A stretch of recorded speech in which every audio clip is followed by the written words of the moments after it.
You have created a model that shows the BRI is not a debt trap some Western countries claim it is. Could you please tell us more how it works? I studied the case of Sri Lanka. I also studied the case of Pakistan at the same time. And I found many fallacies. There's discrepancy. These things don't fit together. Then I started studying other countries, which they say there's a debt trap. So in every case of these countries, I find out that, first of all, these countries are already in financial problems. Most of these financial problems are created either by a combination of like civil wars, pandemics, natural disasters, which require those countries to borrow a lot of money, not from China, but from others who would offer money for a high interest rate because they're in a desperate situation. And then, of course, when the time comes to pay back, they're in a new crisis. So they have to borrow new money to pay the old debt. That's what the debt trap is actually happening. China proposed the Belt and Road Initiative. It also loaned money. But in my study, I say we have to look at the quality of the loans. Where do those countries use the money? Chinese loans go to building infrastructure mostly, and now industries and agriculture. It increases the productivity of that society. It stimulates economic growth. And that way they will generate more money, and that way they can pay back the loan to China.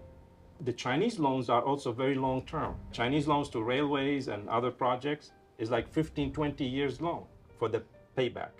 So the countries have to pay a little every year, not everything at once like the Western loans. That means that by the time they have to pay the whole debt, these projects would have created many, many times more wealth in that country than what they will pay back to China.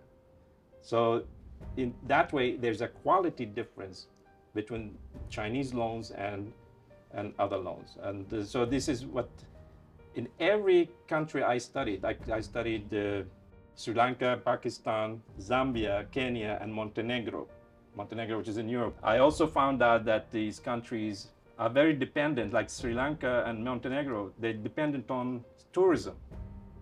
That's the main source of income. In 2017, Sri Lanka was hit by terrorist attacks, suicide attacks at the Easter Sunday, one in a church and one in a hotel. So tourism dipped. So they lost a lot of income.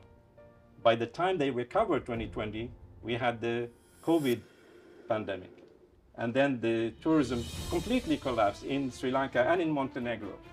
Montenegro had borrowed money to build a highway. Chinese company built a highway, like $900 million.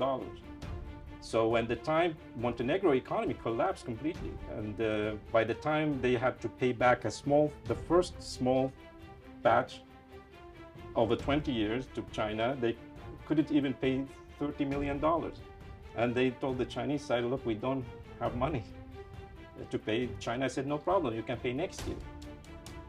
But in that time, everybody was writing about Montenegro that, oh, they have to pay $1 billion back to China this year. It's not true. They have to pay only 30 million. And China said, we forgive you this year, you can pay next year. All these stories are created to give an image of China and the Belt and Road as something bad and dangerous. And this has become my specialty to show it's not true. So this was a political campaign. It has nothing to do with economics or financial studies.